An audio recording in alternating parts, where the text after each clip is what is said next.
Good morning and welcome to another episode of UnPublic with Citizen Stewart. Aren't we tired of talking about things that don't really exist, such as critical race theory in the classroom?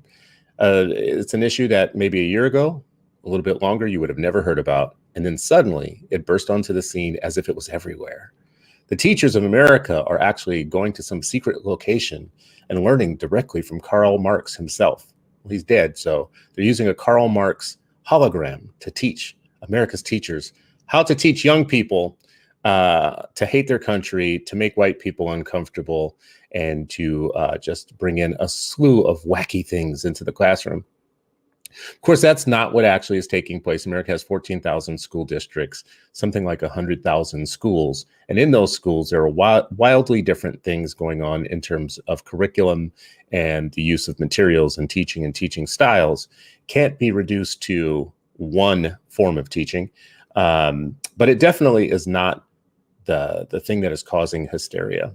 What is actually going on in classrooms is that teachers are doing the hard work each day, and oftentimes late into the night, of figuring out how they're going to get kids up to standards the next day. Standards that have been vetted and thought through by many good people. Not saying that it's perfect, but it's definitely not what people would have you believe, as they're trying to cause a panic and stoke white grievance in parents for political gain. We're going to talk about it right on the other side of this with two educators who can help us understand it, Ashley McCall and Lindsay Singer. They are two classroom teachers who can help us understand what is and what is not going on with critical race theory in the classroom.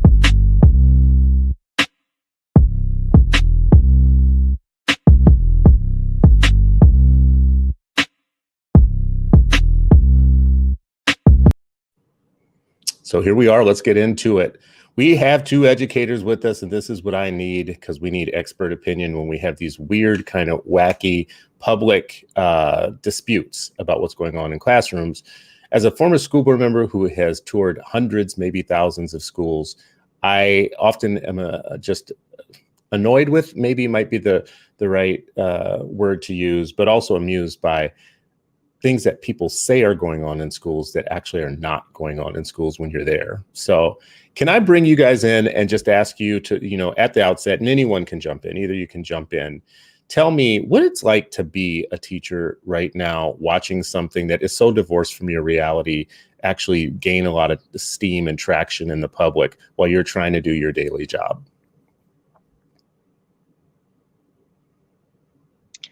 So when it first kind of came on the scene, Ashley and I are partner teachers. So we spend a lot of time together. We do, not only do we teach together, but we also do writing together. We do professional development on anti-racist teaching and activism in our classrooms together. So we spend a lot of time talking about these issues.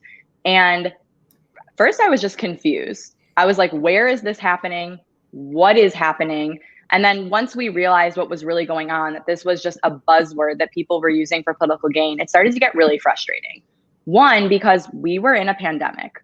We as teachers were doing absolutely everything we could to make sure our students, as you said, were hitting the mark. We're getting the support they needed, not only academically, but socially and emotionally as well.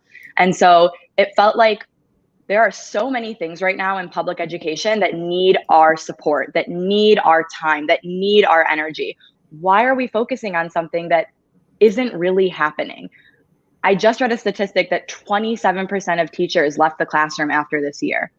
That's daunting, wow. Right? Wow. We have a lot of work to do to bring teachers that are not only passionate about what they do in the classroom, but also focused on equity, focused on anti-racism, and also professional, right? And so there are so many things that I want to spend my time on, that I want to grow and learn about. Something that isn't real isn't something that I have time for. What about you, Ashley? I couldn't have said it better myself, but one of the words that stuck out was like distraction. It is a distraction from everything that we want and need to be focusing on right now as classroom teachers. And Lindsay brought up the point of the pandemic. The pandemic highlighted so many gaps in public education, and it highlighted the ways that just we as a country have come to rely on school systems to fill so many of our needs. And all of that was disrupted. Now, as we're trying to close those, first of all, identify those gaps, close those gaps, support students with internet, keep track of where families are because students aren't in the building, help families meet the needs that, aren't as easily met because we don't have these daily touch points. We also have this completely distracting and sort of nonsensical attack happening that we have sort of been put in the position to defend, right? Once again, the onus is on teachers to speak to something that doesn't exist, to defend it, and continue to do our day-to-day work. You mentioned your experience on the school board, which I find incredibly interesting. My sister just sent me a video of there's a lot of public comment about what's happening in schools. Thank you for making sure CRT is out of our schools. And a lot of the commentary, it's not just one-sided commentary, it's a one-sided conversation, right? So Lindsay and I have done a lot of discussing and writing about this, unfortunately, because we would rather be developing curricula, building relationships with our colleagues, preparing for the year to come.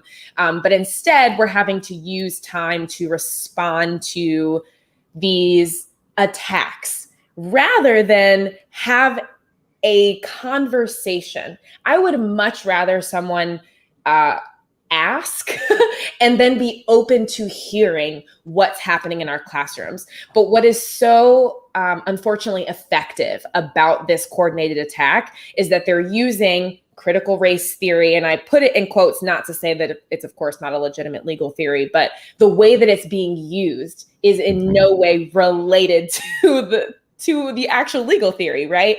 One of the blogs that I published linked to an article. I want to make sure I get the author right. I believe it was Goldberg who, David Theo Goldberg summarized it perfectly. It is now this catch-all phrase, anything that has to do with race, racism, addressing, anti-racist thinking, anything related to that. We just use critical race theory. And we're capitalizing on people's fear. We're capitalizing on people's, I think, just like restlessness with where we are as a country. And ultimately, none of this is good for students, right? We're teachers. We are students first. None of this is good for students. What feels like a real threat about it is that you just mentioned it towards the end there, some legitimate things that we have fought for years for kids to learn. I mean, we fought for years to make sure that history books weren't teaching kids that slaves were happy and liked to whistle and would dance. We fought for years to make sure that Black history wasn't just relegated to February. That it was actually seen as part of a normal history curriculum. So we've made advances in those things over years. I mean, decades. It took a long time for some of those things to get passed into law. This threatens that. Do you feel any material consequence that could come from all this hubbub in terms of something that might stop you from doing something you already want to do? Or are you seeing it as it really is just a distraction outside, but it's not going to change what you do day to day? Well, I think it's important what you just said about curriculum and standards. So Ashley and I are two teachers that teach to the standards, and everything that we do in our classroom is connected to those standards, starting with the Common Core state standards all the way to the social and emotional standards of Illinois. So let's start with the Common Core state standards, right? Even in third grade, there are standards that focus on author's purpose and author's perspective. So that means as teachers, we want students to ask questions. Who's telling the story? Who's not telling the story? What is the author's opinion and perspective? Whose opinion is being left out, right? Whose opinions have been historically left out? And so we are standards-based teachers. That is what we do. And so I think one of the consequences could be is that, like you said, these things that we've been fighting for example, Illinois just adapted their culture responsive teaching standards, and they're really good. They're really in depth. And it worries me that things that are coming that are really, really positive and that are adding to our classrooms could be potentially like too political, even though they're not. It seems to me like you would want young people, you would want to be able to teach. And Ashley, I'll ask you this. You would want young people to be able to see something like this pop up in the news and then to discuss it. Like I just heard you ask some of the questions I would hope a teacher's asking. Who's talking? Who's not? What, you know, kind of like sometimes when you look at literature, you're asking, what is the motivation of the character? Like, what do they want that they're not getting? But you can't do that. You wouldn't be able to do that if you had some sort of gag, right? Like some, you know, some social gag order that prevented you from talking about these issues. Right. I think that what we are seeing play out is the antithesis of what we want to see from students, right? It is a strong, loud opinion that is getting more attention than fact-based opinions. It's getting more attention than, you know, historically grounded opinions. And it is the exact opposite of what we teach students. It's not about who's the loudest. It's not about who speaks up first. How are we looking at the evidence and how are we using the evidence to support our ideas? Again, to Lindsay's point about standards, even in third grade, as students are learning about opinion writing, they know they have to have text evidence to support our opinions. So, you know, maybe we need some friends to join our third grade classes, our third grade lessons, because I think it's really easy to separate fact and opinion and think opinion is only about what I think and it's not grounded in anything. And that's not true. Your opinion is what you think, but it is also driven by, or should be driven by, facts and what is true. Should be. The keyword is should be. Maybe that's one of the things that we have to teach our kids just about the world in general. So much of what we see every night. If you watch the nightly news every night, we have entered a fact-free zone, you know, in the last 4 years or so, where our politics, our lawmaking, our policy making is not necessarily grounded in reality oftentimes. So it seems like one of the major lessons we have to teach kids to be ready for the next generation, number one, is how to be media savvy, how to understand sources, like how do you, you know, and then evidence. Just heard you say the word evidence. All of that stuff, it just seems so weird that none of that should be disputed right now. But it is. What's your evidence? Well, I don't know. I saw it on Breitbart last night. It's just, you know, that seems like a pretty reputable source for what we're talking about. Have you personally seen any issues, any problems maybe with the student, with parents, with the community, administration, anything happening in the schools, or have you been held harmless so far? I can jump in. So I think part of the tricky timing of this goes back to Lindsay's point about we're in a pandemic and all of our focus and our time has been supporting students and families through this experience. And that also means we've had fewer physical touch points. We are very fortunate to have, you know, been able to work in an amazing community school where our relationships are strong and the trust is there. So while we have not had, to my knowledge, me personally, I haven't had questions or concerns or even, you know, attacks around critical race theory. I think our families would just ask, right? They would ask and we could have a healthy, respectful conversation about it. And they also know that we're students first, that whatever their questions and concerns are, we're happy to address it because we're there to support their students' success. And that also it means, you know, making sure families are comfortable and understand what's happening in the classroom. I will say that while I have not personally seen some, you know, personally experienced any issues, that legislation is coming down the pike. And I have seen very real fear and anxiety about how that legislation is going to impact teachers in the upcoming school year. What about you, Lindsay? Have you been impacted at all? I would say the same as Ashley. Like, we really focus on community relationships. So not only do we have relationships with parents, but we have relationships with community members, people in our community that are doing activism work, that are helping the community, business owners. And so we are, if parents had an issue, which, like, issues come up all the time, parents come to us first. We are always their first touch point. And on top of that, Ashley and I both have a open door policy. One of our favorite things is when a parent comes in and spends the entire day in our classroom, because they always leave super excited, They have a better understanding of what's happening in the classroom, whether it's math or reading or science or social studies. And so all of those things just add to the fact that because that trust is there, we're able to, have these harder conversations with students and involve families. Something that we do every year at the beginning of the year is we do a big unit on identity. And we talk about students' identities, who we are. What does it mean that our families speak a certain language? What does it mean that our families are from a certain place? What does it mean that we like or dislike certain things? And then we also have hard conversations about biases and stereotypes. And all of these things are happening in the classroom.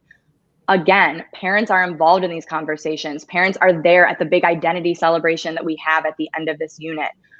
But on top of that, this relates back to the standards. One of the social and emotional standards for Illinois is understanding that others people's experiences might be different than your own, and that your way might not be the only way to do something. So again, these are all things that our students should be learning and that are going to make them better equipped for the society that we're in. Do either of you do or see the whiteness, the work where whiteness is used as a concept, where it's deconstructed? These are the things that are making white parents, supposedly these are the things that are making white parents nervous, is that they have white kids in classrooms that are going to be told that their very whiteness and their being white is the thing that makes them different than everybody else, and different in terms of guilty of past crimes. You're an oppressor, that sort of thing. That's what gets talked about a lot. Like, I don't want my, and basically they don't say, well, I don't want my white kid, but they're saying, I don't want my kid who is white in classrooms where they're going to be talking about whiteness.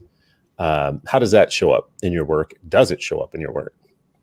Well, there's developmentally appropriate ways to talk about all of this with different age students, right? You're not going to talk about race and racism with a kindergartner the same way that you're going to talk about it with someone in high school or college or law school, right? And so there's a lot of studies that show that having these conversations early on actually does combat the racist or the biases that kids already have. Studies show that by 3 years old, students already think people that look like them are better than people that don't.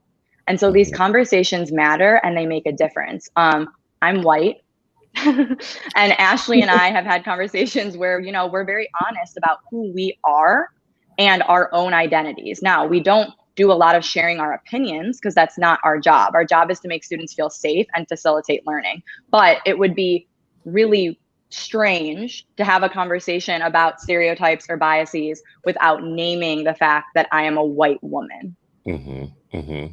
I couldn't tell either, so I'm glad you cleared that up for the.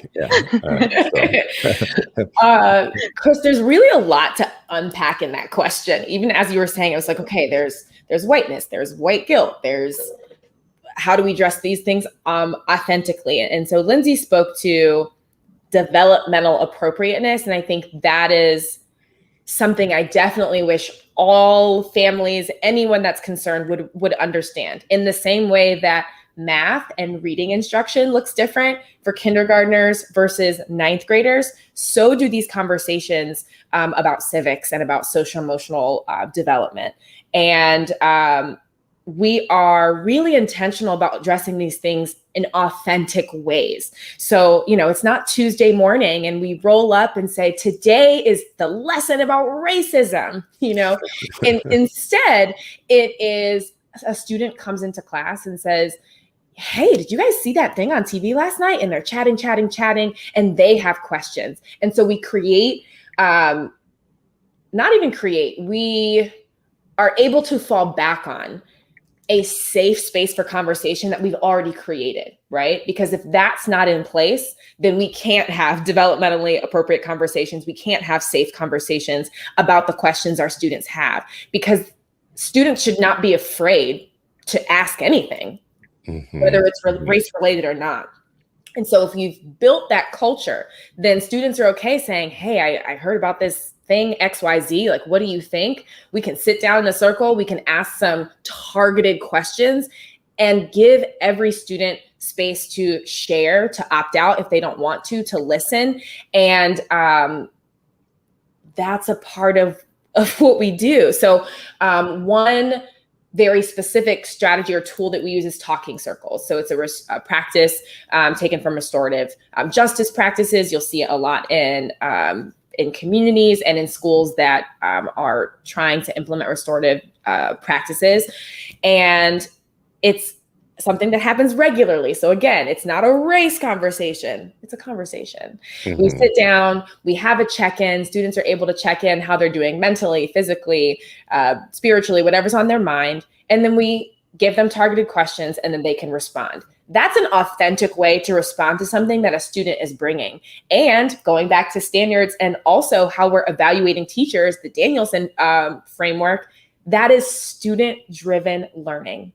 It's safe, it's appropriate, it's standards driven. So students want to learn when they know and trust that the questions they have are going to be taken seriously and they're going to be respected as a part of their, intellectual exploration. And sure, a kindergartner is not going to think about it in those terms, but they know and recall what it feels like and what it looks like when you ask a question and a teacher responds or a peer responds. And that's going to shift how they do or don't ask questions in the future. And inquiry is such a key part of students learning. And I'm running a little long, but I wanted to go back to something you said about media literacy and how that ties into just that conversation about whiteness or just centering race in general. So an example of that Lindsay and I experienced, I believe about 2 years ago, it's all a blur, during the presidential campaign, all of our students are on YouTube, right? They want to be famous YouTubers. They've got TikToks, all the things I don't understand, right? So because our presidential candidates knew that, they've got ads running constantly on YouTube. And our students come in and they're talking about Mike Bloomberg. Mind you, we've got candidates that look like them. We've got candidates closer to home. They've never heard of them. But because Mike Bloomberg was running all of these ads on YouTube, the students, oh yeah, they knew his commercials in and out. We're going to vote for Mike Bloomberg, da, da, da, da. And I was like, wait, how do you all know this? And we had to have a conversation about, again, that media literacy. Why do you know this name? Here are some other candidates. Do you know who they are? Why do you think you don't know who they are? What allows this candidate to be in your feed regularly, right? We have conversations about power and how money is one of the ways that you gain access to spaces. Again, all standards-driven conversation. But if students aren't accustomed to asking those questions and accustomed to thinking critically about why they're seeing what they're seeing, why they're learning what they're learning, then they just absorb it. And that's sort of what we're seeing happen with CRT. People are just absorbing the messages that they're receiving without thinking about where they're coming from and why not. I'd seen an article a long time ago that said that babies and young people recognize race long before their parents want to talk about it. Yep. So your parents aren't ready. And let's be very specific, some parents, let's just say some parents that have benefited from deracing conversations where they're important and racing them in other places also where they're important. Here's a funny thing about CRT to me is it's the new essentialism. It's the new race essentialism. It's the new racism. It's making everything about race.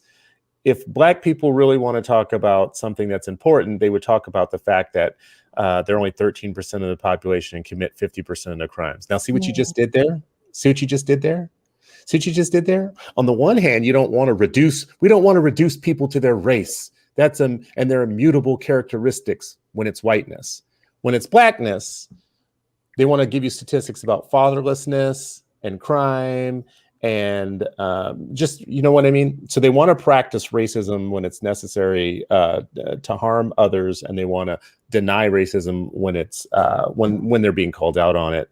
It's going to make it very hard for teachers. And you all, I think, tell me if you think this is true. Urban teachers, especially urban teachers in districts that have lots of students of color, are going to be in a different situation than suburban teachers where people of color are a part of the student body, but they're not the dominant part of the student body, right? So there are just places in the country where I can't imagine a bunch of white parents coming up to say, I don't want to be taught about, children of color and having it go very far, which to me might be the difference between the AFT, the American Federation of Teachers, and the NEA. They might have different problems because the NEA represents a lot of teachers in the suburbs. And I don't know what's going to happen there. When I see the school board meetings on TV, it's often very white school districts, very white crowds. And I would imagine what it would be like to be a person of color who came up to say, well, but actually, I probably would just want to move. Do you think that's fair that maybe you all might be you might be better positioned to continue doing what's right in this than some of your colleagues who are teaching in school districts outside of the cities? And I'm asking you to guess, because maybe you already know some teachers, but maybe, maybe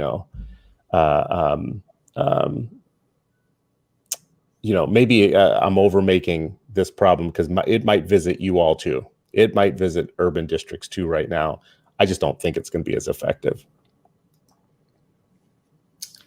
I definitely think the impact will be different, not only because of the percentage of students of color and therefore the families of students of color that are advocating for those students, but also the percentage of teachers of color that are advocating for the learning experiences of students.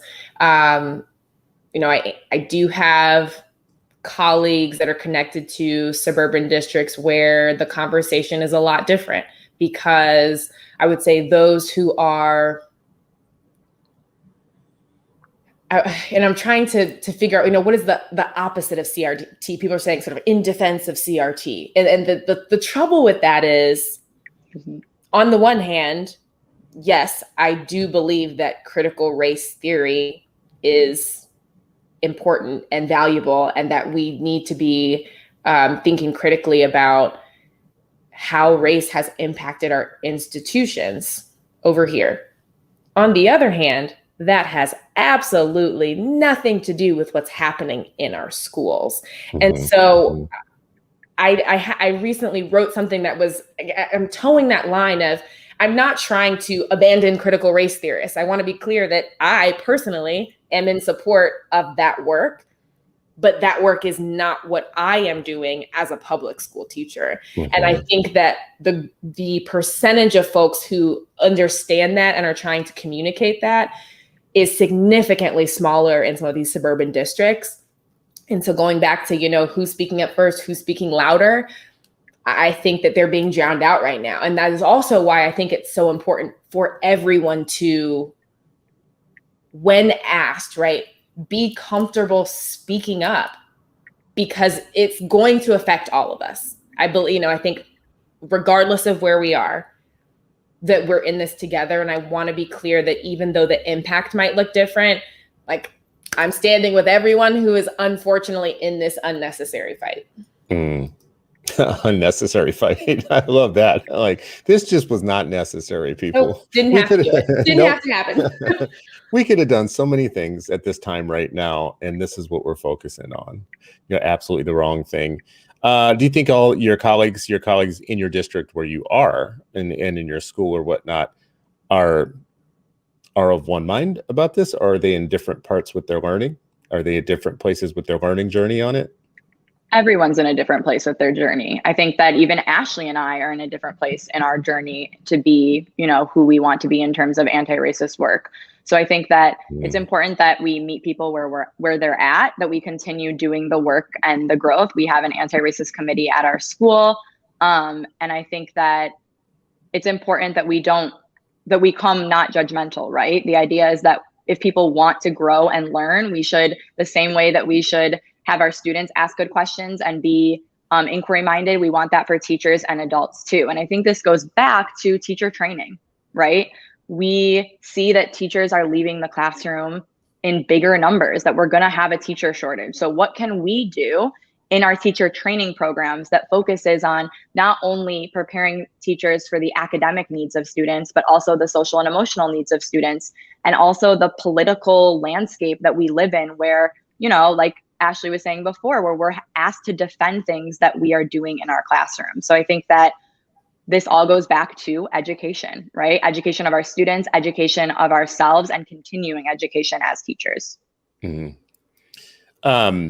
If you were one of the teachers that were in a place where you didn't have a lot of colleague support, it could feel very isolating.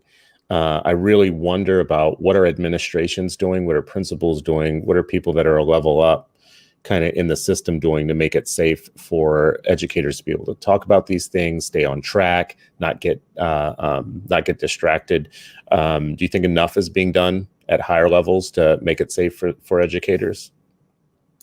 I honestly can't. I don't feel like I can fairly speak to what's being done at the administrative level or even at the district level. I'm just too far away. So I feel like I would be guessing. I can speak to, what's That's happening. That's an answer in itself, just so you know, Ashley. Yeah, That's an answer in itself. That's true. That is true. And I guess I want to say, I imagine that right now every school looks different. I have not seen any concentrated or coordinated effort among administrators or in the district to respond to what's happening. Mm-hmm. That's what I would say there. And that's kind of sad, though, in a way. I mean, I expect more of my leaders. I expect my leaders to get out front on these big issues. And I think I will push back a little bit on what Ashley's saying. I think she's right. I don't think enough has been done, but our district is moving in the right direction. We have a part of our admin team at the highest level that just focuses on equity. Mm-hmm. We also have a civics department that is very equity focused, that is doing a lot of work, where it is now going to be part of the standards of our district to do inquiry-based work, where students see a problem in their community or their world and learn about it and think about how to be solutions-minded and make it better. So I think that although 100% no one is doing enough, I will say that I have seen steps in the right directions. And I feel like teachers in districts can be a part of moving that work in the right direction. If we stay on it and show that we think this is important and that we want to be a part of it, I think that at least in our district, that has potential to happen. Mm-hmm. Mm-hmm. And I'll say that I definitely agree. Those efforts are there, that the language is there, we have dedicated staff to address. It hasn't gone down yet. Right. I guess what I was speaking to, like, whether the naming of the critical race theory war, like whether that's being addressed, and it isn't. But I also don't think I think it's a catch-22, like whether or not you name that. I think that the district is focusing on the work they know we need to be doing. And again, it has nothing to do with critical race theory. So I just don't think that's being named. No, it's not. Which may be good or bad, because sometimes, it's smart not to play into a false narrative and further it along, because anything that you say maybe as an education leader or a leader of a system is going to get picked up and used against you. This superintendent said such and such, and that superintendent sitting at home saying that's absolutely not what I said, on an issue like this. And it's too important for that. Sad part to me is this is about young people and young minds, and how we should be helping them, supporting them, and saving them from the ignorance of the general population.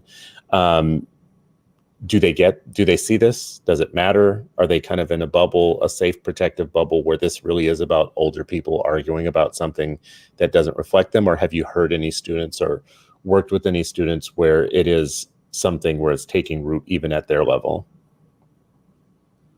Right now, I'm seeing adults argue. That's what I'm seeing. Yeah, it's about the adults.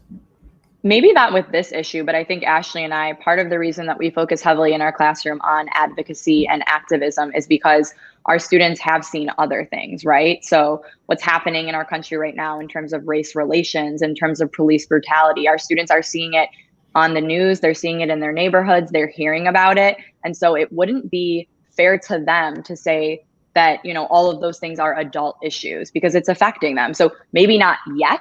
Maybe it's not, this specific issue hasn't affected them yet, but it could. And and if it does, it's something that we should definitely be open to, having conversations around, giving them all of the information, all sides of the argument, and allowing them, like Ashley said before, to form their own opinions with evidence from the text with sources and thinking about how it affects their own lives. Would you all concede that maybe we're getting it wrong some places when we talk in terms of diversity, equity, and inclusion? We talk in terms of things like privilege walks, which I've participated in a handful of times. I just thought it was like the weirdest thing ever. Like some of these things that we do are open for lampooning. Fair or not? Do you think that it's fair that we might also, as we see it as a false movement, at the same time, there might be some things that are going on in the name of diversity and equity in schools that is worthy of the lampooning? Someone want to fill me in on what a privilege walk is? When you stand, I've actually done one as well. What is that? You like stand on a line. And then they like tell you to step up based on like if you step up or step back, right? You can also step backwards based on an experience you had. And then at the end, they tell you to like look around and like, it's definitely something that is. Okay. I think I just hadn't heard it called that. Okay. Take 2 steps forward if your parents are both college educated or one of them has a college degree. Okay.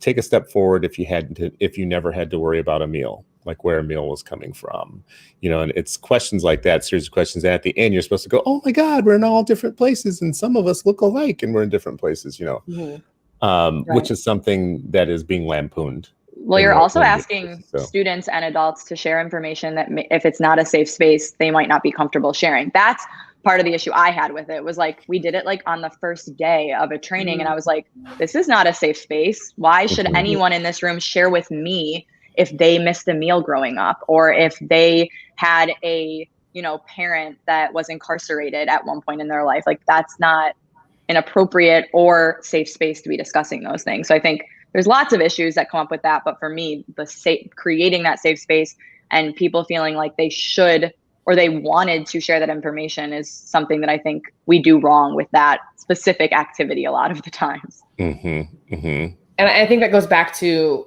what Lindsay spoke to earlier about developmental appropriateness. There are lots of ways to take the very same activity and do very different things with it. And I don't always think we need to throw everything away. Like there are a reason that those questions can help people in their own personal reflection. So maybe it's not getting rid of that, but again, maybe it's not something you do publicly. Maybe it's not something you do on the first day of a training. And of course we're getting things wrong. To me, that's not where the fear should come from, or like the worry about, the lampooning or being attacked, because if that's the case, we'll never do anything.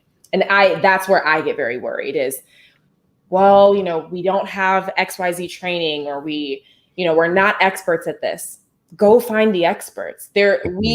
We've never been in a space where it's easier to get access to resources and individuals and knowledge. And so the idea that we're going to move nowhere because we're afraid that taking a step forward might result in some stumbling, of course it is.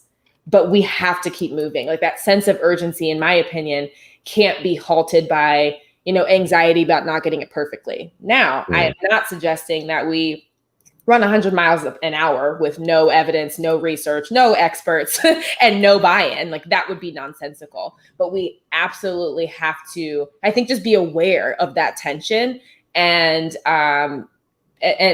engage with it actively. So we are taking strategic steps forward and intentional steps forward. Otherwise, we get nowhere. And we have to start being more comfortable with saying that we don't know the answer. It's something that Ashley and I do every day in our classroom. If a student asks me something and I don't know, I name it. I don't know that, but I bet we could look it up. Should we think about what resources we could use? Should we think about who we could ask? And so again, you're modeling this inquiry, right? No one has all the answers. Spoiler alert. Yeah, right? Great for parents to hear that too. Great for parents to hear that as a parenting rule. There is no law against saying, you know what? I do not know. Let's check it out. Not only not knowing, but getting it wrong. That's another thing we have to model constantly. And that is, if you're not comfortable being wrong, you can't learn. Whether you're a student, whether you're 50, whether you're 100 years old, if you are not comfortable being wrong, you can't learn anything. And like that is just at like level 0 of inquiry and exploration in the classroom, right? Whether your classroom is 3rd grade classroom or your job, wherever it is you're learning. And so normalizing saying, you know what, yesterday, you guys, I said X, Y, Z. I went back and thought about it, or I talked to Miss Singer and we realized that that wasn't correct. You know, this is why I thought that. But now that I have this new information, I've changed my opinion. I realize now A, B, C, D, E, F, G. And they have to see you do that and see you do it often. It feels like that builds trust. Feels like that really builds trust. Yeah, they'll trust you more if they know that when you're wrong, you'll say it. And there's developmentally appropriate ways to do that, right? So in the like K-2 sphere, we talk about making great mistakes, right? So, ooh, I just made a great mistake. Yes, we're learning, we're growing.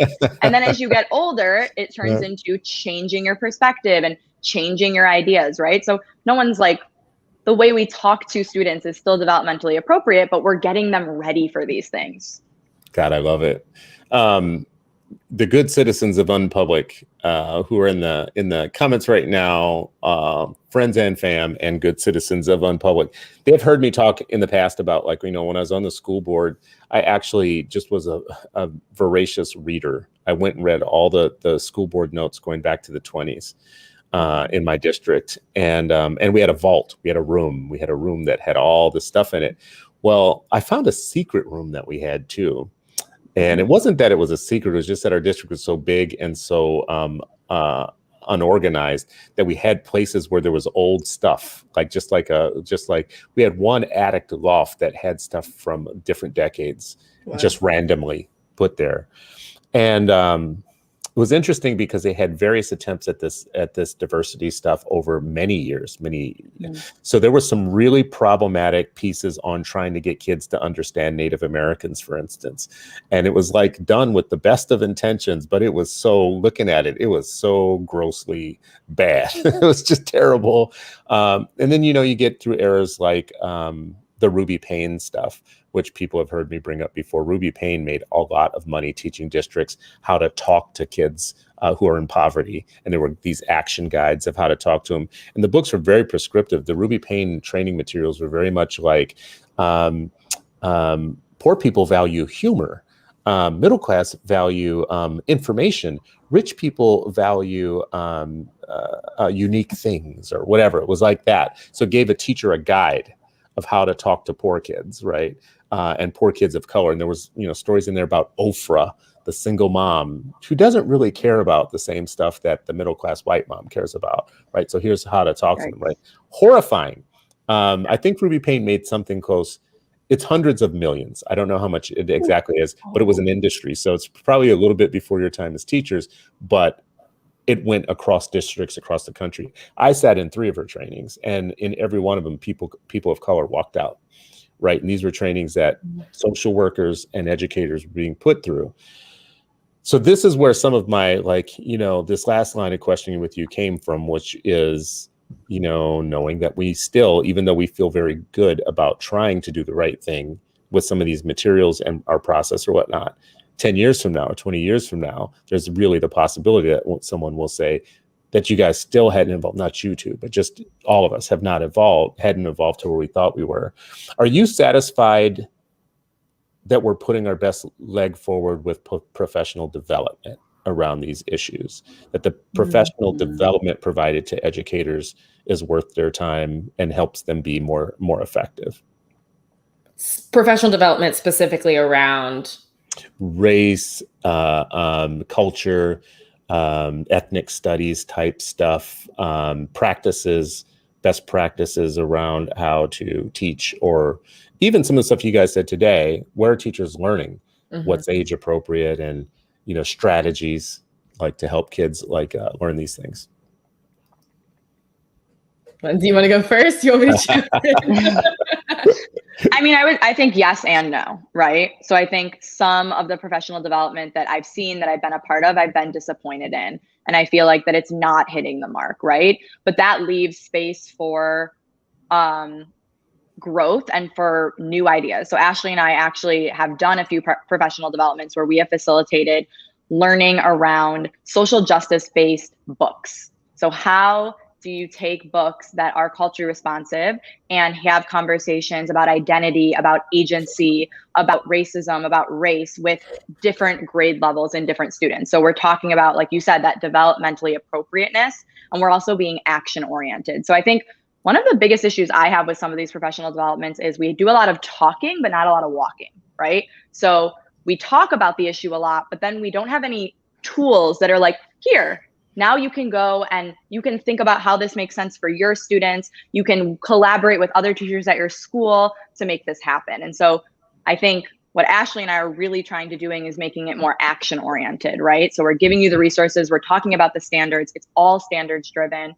And so then you can actually go use it in your classroom instead of it being more of this like meta thing that we just talk about a lot and then nothing's done. Yeah. I think that I have seen better offerings that I have, we'll say better offerings in the last 5 years than in the previous 5. I think that one of the challenges with professional development that seems very unique to our profession is that so much of it is optional, opt-in, and teachers are often sort of choosing our own paths as it relates to where we want to focus in, how we want to improve our expertise. And we're given so little time during the school year with our staff, with our administration to develop together. And so when that's a double-edged sword, right? Yes, choice is great. And who maybe knows better than I do where I need to develop as an English language arts teacher. At the same time, if there are shared goals that we have around strengthening our, anti-racist teaching practices, when do we have time to do that? How, are we incentivizing teachers to make that a priority? And if it's something that we're asked to pursue outside of our regular included professional development hours, then where is the time and space to reflect and connect again as a staff and to do that work as a staff that it's not built in. And so it is only logical that not only are we all in different places, but that we're developing at different rates, that people's commitment and interest in, developing our cultural lenses is different, and that we are doing it at different levels of effectiveness because there's really no expectation that we do it any better. And until it becomes a priority for districts, and that means we're getting that the time is allocated, that there are dollars allocated to the effective professional development, not what's just easy and quick and prescriptive, which I think is how we often get those like, here's your book on how to talk about race and culture, right? Yeah. Until we just accept that this is a long game and that it's going to be flexible. I think part of what I've really appreciated about not only the professional development Lindsay and I have been able to facilitate, but I would say the way we've developed as partners is that it's a very flexible process. We might have a shared vision, but the way we get there is constantly adjusting and shifting based on what's happening around us, based on the new information that we learn. And that is tricky because when you're a teacher, you're planning, okay, we're going to do this, this, this, and this, and this. That's our plan for the year. But what if in 3 months that plan is no longer appropriate? What if we need to shift? And I think that level of flexibility isn't always built in. And that makes it really hard to respond, to your point, Chris, to things that aren't working. Like we have to be okay saying, ooh, that wasn't super effective in September. This worked, but these 3 things didn't. So we've got to shift that before we come back together, in December. And that's not natural for a lot of us. What I love about that as an example, or as something that you're pointing out, is that, education is supposed to be about creating learning culture, like creating a culture of learning. It doesn't mean that you know everything or you're like, I'm an empty vessel and you're imparting wisdom. No, it means we're a collaborative community of people, human beings who are working actively with information so we all learn. Kids learn what they need to learn to be successful in life. Educators learn what they need to learn to become year over year better educators. And the community around them, it shouldn't stop there. It shouldn't stop with student and teacher. Like we have a parent community, we have an administration community. And then when you start adding in like the media and others, it just doesn't feel like they take it seriously, that we're all just a learning culture. Should all be learning together. Even journalists, they should ask better questions. They should come in bed in classrooms and they should sit and say, I'm not just here to write a story, because that would be too easy. That'd be cheap. I could just write a story. I'm here because I'm going to be a journalist for years. And this is one of the most important institutions in the middle of our society. So I want to be in active collaboration with you over time to have more insights, to understand, because we're a learning culture, right? And then it would be really great if our politicians participated in that, right? Instead of saying like, let me find the one hot button issue that'll help me get reelected or stoke a whole bunch of voters. How about I be a public servant and just want my schools to be better? So I'm going to learn all I can about them. And then I'm going to support them every way. We're just not there yet. I wish we could get there. Unfortunately, it seems like educators would have to lead the way on that. And that would be one more job that we'd be saying educators should do. Like educators should do everything, you know, they should go to the moon and back. Let me ask you guys about your relationship. You guys are collaborating, collaborating across lines of difference over time. It'd be easy to say, yeah, it's perfect. And always, you know, yeah, we're just awesome, blah, blah, blah, whatever. Maybe it is, maybe it isn't. But, you know, what have you guys taught each other? What have you learned in terms of collaborating across lines of difference in a sustained way? Not like a one-off, but, you know, over time. I think the same thing that we talk about with students, we had to build first, right? So we have to have trust. We have to have these conversations. If we're not having these conversations with each other, how could we be prepared to have them with our students? I know that something that I really try to do is position myself as a learner and as a listener, and to make sure that I am being really cognizant of my privilege in all different spaces. And that includes conversations that I'm having with Ashley. On top of that, Ashley and I have formed a friendship. And so that helps, right? When you feel comfortable with someone, when you feel like they want the best for you in terms of your growth and your learning, you're going to be able to be pushed harder. You're going to be able to have those harder conversations. And so, you know, just all of the things that we're asking our students to do, we first have to do with each other. Completely agree. And what helps is our commitment to doing work on ourselves. If we weren't committed to our own reflection and our own development, we wouldn't be able to be as effective partners as we have been, because again, those wouldn't be ongoing learning moments. They'd sort of be one-off. Oh, we hit a wall, we solved it, and now that's done. As opposed to, you know, I can think back on conversations that we have and I carry those. It sort of is creating this timeline of development. And that wouldn't happen if each of us on our own wasn't, recognizing that, you know, we're not perfect. We're people. We have a similar vision. We have some aligned like goals, not just as educators, but as people and, you know, the kind of world we want to live in. How are we doing that individually? And then, you know, when we come together, what does that look like? What does it look like when things are a little bit easier? You know, how can we really push and take advantage of the fact that we're maybe in a little bit of a stride? But also, what does it look like when things are harder? When there's an issue that really hits close to home for one or both of us, and those feel different, but we wouldn't recognize those differences if we weren't doing our own like self-work. So I'm really grateful that we're both committed to that, because it just strengthens our ability to be committed to one another as partners. You guys, I hate to get so, you know, invasive on your friendship, but I think that this is important, because I think being able to form lasting and sustained bonds across lines of difference is an art that we should all start learning from and start talking about. We should actually verbalize it and say that this is a thing, because society is being torn apart right now by the very inability to do that. Right. That's like what's happening in the world all around us is normal social ties that would have kept us stronger are actually starting to weaken. And it's because people are getting very selfish about their points of view. and just talk to the hand type of thing. Do you have those days where you guys are coworkers and now friends, but you are also watching and things happen in the broader world that you might experience very differently? And over time that could wear you down like a little bit. Does that come back to your relationship? I'm thinking specifically, like I have days where I'm really out of sorts by some of the news, some of the things, because I'm experiencing it very differently than some other people in my life. It's probably not the best day for me to be talking to everybody, right? Or hanging out with everybody. Do you experience that?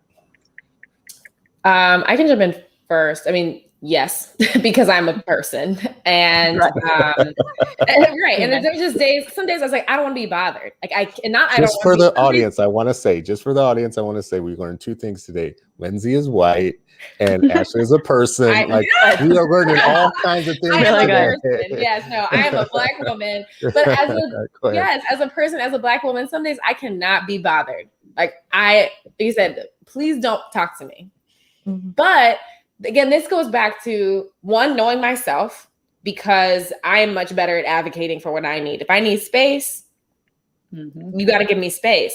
But part of, I think, what makes our relationship work is that we just check in. So, and Lindsay, you can share if you do or don't want me to give a specific example. So, and this has also happened over the course of like my teaching career and my former school, one of my very dear friends and amazing collaborating teacher, white woman, amazing. But what makes her great, what makes Lindsay great, is that they are first people and they see me as a human and they do not separate my humanness from my Black womanness. And so they know when something happens, and as they've gotten to know me, like, what do you need? Do you want to talk? Do you want me to leave you alone? Like, do you want me to teach this lesson for you? Do you need to go? Like Lindsay has for sure said, because I will come in looking a hot mess, struggling, and she's like, you need to go home because and I'm like, you're right. You're right. I for sure shouldn't be here. And, I'm, trying to truck through, but that has happened on both sides. So, oh man, I'm trying to remember that this spring, again, there's just been so much that has happened. Like you said, Chris, that has been trying to literally tear us apart. Lindsay, I don't know if you can remember the situation. Oh, you were sitting in my classroom. There weren't kids there. What had just happened? And I was checking on you. I feel like that happens a lot. I know. I'm trying to remember the specific. So another fun fact. So Lindsay's also Jewish, and that's another just area of difference. But it was something in the news that had happened. I wish I could remember. But again, the point was this didn't have anything to do with it wasn't as personal an issue for me. It was devastating. But I knew that Lindsay might not be okay. And so rather than go in and say, oh my gosh, did you see the news? This is the worst. Right? It becomes about me. It becomes how I'm processing it and how bad I feel that I can't do something about it. Side note, that's why white guilt is actually super useless and why teachers are not pushing for guilt from students. White guilt is unproductive. We want action. We want you to be aware. We want you to work. So, right. So when I know, it's what do I know about Lindsay? What she cares about, what's important to her identity, and how might this issue be affecting her? And I'm going to just ask her a question and give her the space to say what she needs to say, because it's my job to listen if I truly care about her, not to tell her how she's feeling or tell her how awful things are. Yeah, it feels like this is an important life human skill. People of color, oftentimes we're very much clear on the fact that we have had a history of oppression in this country that has created structures and systems and processes that kick out unequal results. So that's in our mind. We know that. So as we interact with our major institutions, that's in our mind. If it isn't, we're in trouble. If it isn't, we have a problem, right? But for me, what I've learned from that is it also leaves me in a feeling of I know something about the world, but not everything, because you just mentioned that Lindsay is Jewish, and with my Jewish fam, there are times where I feel very much the amateur of a situation. So I have to be super humble in those situations. I do not know what's going on in the world right now. around this particular thing. I know it has something to do with you and it's affecting you, but I just want to be very clear that, like, you know, listen, and I'm a guy too. There's this thing around, like, you know, when people pass away, what do you say? Or, you know, like, you know, we have awkward situations where we haven't been taught how to do everything, how to help people manage their pain, for instance, and understand and be empathetic about their pain. So you know, escalation of hate crimes against the Asian community in the last year unearthed a bunch of information where I was a learner. I wasn't like some expert on race relations. In that case, it was like, tell me more, you know, to my Asian fam, like, it's just, you know, tell me more about this. So I love what you just said about it, that you started with, we have to be committed to our own development and reflection and know our own place, which I think is really smart information that no one's going to use. Oh no, Chris. I mean, people don't want to reflect. People don't want to reflect. They want to be right. They want to be righteous and right and morally superior. But we have to, and we have to. That's why that identity piece is so important. And also, in defense of humans, which is usually not my space, in defense of humans, we are not encouraged to reflect, right? So you said, like, we should be in a learning space. America doesn't value learning. America values knowing. America doesn't value reflection. America values doing. So sure, are we crushing it? No, we're not. There are so many things we could be doing better. But we also have to recognize that culturally, there's no incentive to do this work. I mean, there really isn't. If you have to be in a space where you personally recognize this is going to make me better, this is going to make my family, my friends, my work, this is going to make my life better. Because if you don't believe that, why in the world would you put yourself through this? Right. I love it. I appreciate you guys so much for coming on today. This was has been great. a learning hour That's for fun. me. This is my learning brunch. I learn from this every day, and that's my secret weapon. Actually, this isn't a show about me interviewing other people. This is a show about me, like, talking to people that do the free work for me. They teach me. I get to learn for free every day. So take that, teachers who said I'd never amount to anything. Take that. I'm still learning at this advanced age, still learning at this advanced age. So appreciate y'all. Is there anything that you want to point people to, how they can find you, or anything you've written or done that they can find? We're both on Twitter. I'm at Chavez Singer, and Ashley is, I think I'm Ashlum, ASHLM_12. I got to step up my alignment on social media game. yeah. And we've both done a decent amount of writing in the last year. Look us up. Yeah, look us up. It's all on Twitter. And our student work, our students' activism projects over the last 3 years are all online as well. And honestly, that's what I'm most proud of. So go look to see what our students are up to. They're the ones crushing it. DicePuede3.com. Yes. Where? I'm sorry, where at? DicePuede3.com. That was this year's online activism magazine, but they have years of work that they've done. It's amazing. Excellent. Well, I appreciate you all. Anybody who was listening, if you want to catch those references or find them, and you can, if you do a search, just shoot me an email. I'll be able to hook you up, and you'll be able to find everything that you need. Just email me, Christopher@activist.com, and we'll get you hooked up, connected. This has been an hour with Ashley McCall and Lindsay Singer, two educators who actually are doing the actual work that other people say is not being done, and they're not doing the work that people say is being done. How do you like that? In the classrooms every day. And we really appreciate it. It's a service to humanity that we actually help our young people understand the world that they live in, help them actually be able to decode a very complicated world that is going to fill their feed with a lot of nonsense and a lot of inaccuracies. And the best thing we can do to create free people is to give them the ability to think their way through some of the yuck, some of the muck that's going to come at them in this world. So educators have to be our first responders to that particular issue, and schools have to be ignorance reducers. That's actually what schools are supposed to be. You're supposed to reduce the ignorance. Right now, schools got a lot of work to do, because we are having a pandemic of ignorance in the United States, and we can win, though. We can win with education, with learning, with a commitment to reflect, like Ashley said. We can win. Thinking people can take their country back, and it's going to happen. Thank you all for joining us for another day. Appreciate you as always. We'll see you on the next episode of UnPublic.